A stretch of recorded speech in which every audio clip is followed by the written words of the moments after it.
Assalamu alaikum. Hurmatlı mekendештер. Çoğun atağımızdan ayrılıp kaldık.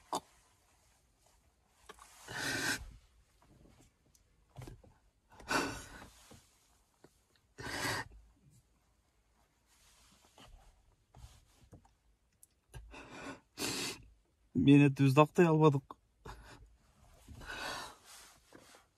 Erteң menen saat 10'da Çoңала жергесинде тажиясы болот, жерге берилет. Азыр биз жолго чыгып кетип баратабыз. Çoڭ ата алдыбызда Çoңалайга кетти. Жана эле Жалал-Абадта больницада көңүлүм сууз иш алып барып жүрүп элем. Көрсө ошол малда үзүлгөн экен.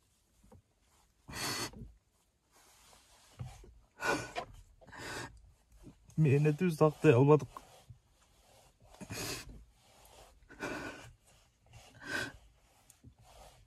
Çoğun ata bizdi geçirerim kendim.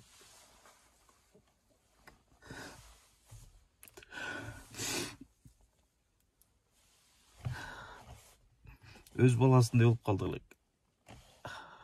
4 жылдан өттү таанышканыбызга.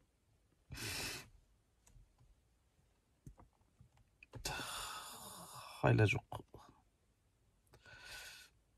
Жалпыңыздар, бардыңыздар, Çoң ата үчүн Куран окуп дуа кылып коюңуздар.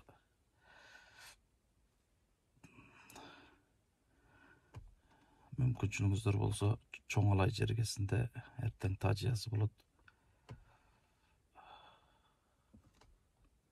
Ал жакка өтсөңүздөр да болот. Көрүшкөнчө туугандар. Туура түшүнүңүздөр, ыңгайсыздык жаратсам.